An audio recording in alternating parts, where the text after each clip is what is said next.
ओम नमो भगवते वासुदेवाय नमः। राधे राधे, जय श्री कृष्ण। आप सभी का हमारे यूट्यूब चैनल में हार्दिक स्वागत है।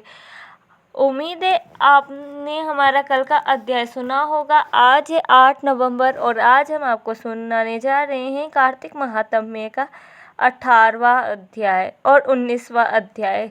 आइए अब हम 18वां अध्याय सुनते हैं। देवर्षि नारद जी ने कहा, अब रौद्र रूप महाप्रभु शंकर अपने वीर गणों के साथ नंदी पर चढ़ हंसते हुए युद्ध भूमि में आए। तब उनको आया देखकर उनके पराजित गण फिर लौट आए और सिंहनाद करते हुए आयुधों से दैत्यों पर प्रहार करने लगे। भीषण रूपधारी रुद्र को देख दैत्य भागने लगे।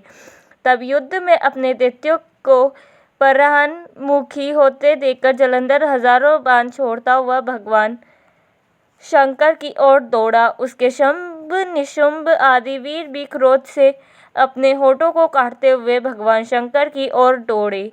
इतने में भगवान शंकर ने जलंधर के साथ बाण जालों को काटकर अपने गणों को निर्भय करके अपने अन्य बाणों की आंधी से दैत्यों को पीड़ित कर दिया। खड़गोरमा नामक दैत्य को अपने फरसे से मार डाला। बल्लाहक का भी सिर काट दिया। दसमर भी मारा गया और शिवगण चिशिखा ने प्रचंड नामक दैत्य का सिर काट डाला। किसी को शिवजी के बेल ने मारा और कई उनके बाणों द्वारा मारे गए। यह देखकर जलंधर ने अपने शुंभ आदि दैत्यों को ठिकराने लगा और भयभीतों को धैर्य देने लगा, पर किसी प्रकार भी भयग्रस्त दैत्य दोबारा युद्ध भूमि में आने का तैयार न हुए। दैत्य सेना ने पलायन किया। तब महाक्रुद्ध जलंधर शिवजी की ओर ललकारने लगा। साथ ही उसने 70 बाण मारकर शिवजी को दग्ध कर दिया तथा और भी बहुत से बाणों का प्रहार किया। शिवजी उसके बाणों को काटते रहे, यहाँ तक कि उन्होंने जलंधर की ध्वजा, छत्र और धनुष को भी काट दिया। फिर 7 बाण मारकर उसके शरीर में आघात पहुंचाया। धनुष के कट जाने से जलंधर ने एक प्रचंड बाण मारकर उसकी गदा के टुकड़े टुकड़े कर दिए। तब उसने समझा कि यह मुझसे अधिक बलवान है, अतएव उसने गंधर्वी माया उत्पन्न कर दी। अनेक गंधर्व और अप्सराओं के गण उत्पन्न हो गए। बीना और मृदंग आदि बाजों के साथ नृत्य और गान होने लगा। इससे अपने गणों सहित रुद्र भी मोहित हो गए। उन्होंने युद्ध बंद कर दिया। फिर तो काम मोहित जलंधर बड़ी शीघ्रता से त्रिनेत्र भगवान शंकर का रूप धारण करके वृक्ष पर बैठकर पार्वती के पास जा पहुंचा। उधर जब पार्वती ने अपने पति को आते देखा तो उसने सखियों का साथ त्याग दिया और आगे आई। पार्वती को देखकर कामातुर जलंधर का वीर्य पतन हो गया और उसके पतन से वह जड़ भी हो गया। गौरी उसे दानव समझा। वह अंतर्ध्यान होकर उत्तर की ओर मानस पर चली गई।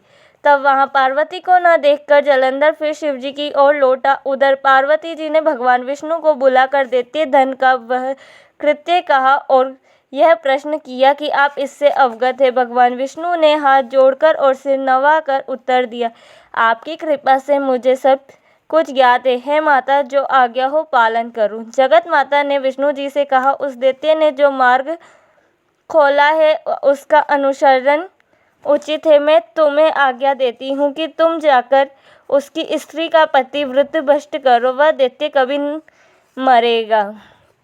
पार्वती जी की यह आज्ञा पाते ही भगवान विष्णु उसके शिरोधार्य कर छल करने के लिए जलंधर की नगरी की ओर गए। हमारा 18वां अध्याय समाप्त हुआ। आइए अब हम सुनते हैं कार्तिक माह का 19वां अध्याय। राजा पृथु ने कहा, हे देवर्षि, अब आप यह कहिए कि भगवान विष्णु ने कहा वहां जाकर क्या किया तथा जलंधर की पत्नी का पतिव्रत कैसे भ्रष्ट हुआ। नारद जी बोले, जलंधर के नगर में जाकर भगवान विष्णु ने उसकी प्रतिव्रता स्त्री वृंदा का पतिव्रत भंग करने का विचार किया। वह उसके नगर में एक उद्यान में जाकर ठहर गए और रात में उसको स्वप्न दिया। वह उनकी माया और अद्भुत कार्य पद्धति भी और फिर उनकी माया द्वारा जलंधर की पत्नी पतिव्रता वृंदा ने रात में यह स्वप्न देखा कि उसका पति नग्न होकर सिर पर तेल लगाए महर्षि पर चढ़ा है। वह काले रंग के फूलों की माला पहने हुए है तथा उसके चूहे और हिंसक जीव है। वह सिर मुड़ाए हुए अंधकार में दक्षिण दिशा की ओर जा रहे हैं। उसने अपने नगर की समुद्र में डूबा हुआ देखा और इस प्रकार से के बहुत से भयानक सपने देखे। फिर तत्काल ही वह जाग पड़ी और स्वप्नों के संबंध में विचार करने लगी। इतने में उसके सूर्य को उदय होते हुए देखा तो उसमें उसे एक छिद्र दिखाई दिया तथा वह कांतिहीन था। इसे अब उसने अनिष्ट जाना। वह भयभीत होकर रोने लगी। वह छज्जे पर गई, अटारी पर चढ़ी, भूमि पर उतरी, मगर उसको कहीं पर भी शांति प्राप्त न हुई। फिर वह अपनी 2 सखियों को साथ लेकर उपवन में गई, परंतु वहां पर भी उसको कल न पड़ी। फिर वह जंगल में निकल गई, मगर वहां पर भी उसको चैन न आया। वन में उसने सिंह के समान 2 भयंकर राक्षसों को देखकर जिससे वह अत्यंत भयभीत होकर वहां से भागने लगी। उसी क्षण वहां पर अपने शिष्यों सहित एक मौनी तपस्वी आ गया। भयभीत वृंदा उसके गले में हाथ डालकर उससे अपनी रक्षा के लिए याचना करने लगी। मुनि ने अपनी एक ही हुकार से उन दोनों राक्षसों को वहां से भगा दिया। वृंदा को आश्चर्य हुआ। वह भय से मुक्त होकर मुनिनाथ को हाथ जोड़कर प्रणाम करने लगी और कृतज्ञता का ज्ञापन किया। फिर उसने मुनि से अपने युद्धरत पति के संबंध में उसकी कुशल क्षेम का प्रश्न किया। मुनि ने मौन होकर आगे पीछे देखकर कुछ कहना ही चाहा कि उसी समय 2 वानर मुनि के समक्ष आकर हाथ जोड़कर खड़े हो गए और ज्यों ही मुनि ने भ्रकुटी संकेत किया त्यों ही वहां उड़कर आकाश में चले गए। फिर जलंधर का सिर व धड़ लेकर मुनि के पास आ गए। तब वृंदा अपने पति को मृत हुआ जानकर मूर्छित होकर पृथ्वी पर गिर पड़ी और अनेक प्रकार के वचन कहकर दारुण विलाप करने लगी।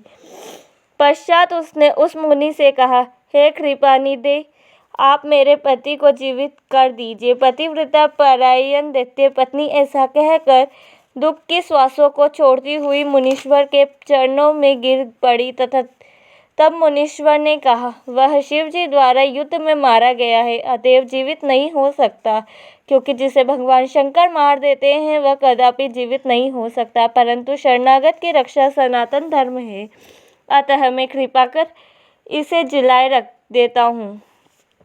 नारद जी कहते हैं, वह मुनि साक्षात विष्णु ही थे जिन्होंने की यह सब माया फैला रखी थी। वह वृंदा के पति को जीवित करके अंतर्ध्यान हो गए। जलंधर ने उठकर वृंदा का आलिंगन किया और उसका मुख चूमा। वृंदा भी पति को जीवित हुआ देखकर अत्यंत हर्षित हुई और अब तक हुई सब बातों को स्वप्न समझा। पश्चात वृंदा सकाम हो बहुत दिन तक उसी वन में अपनी पति के साथ विहार करती है।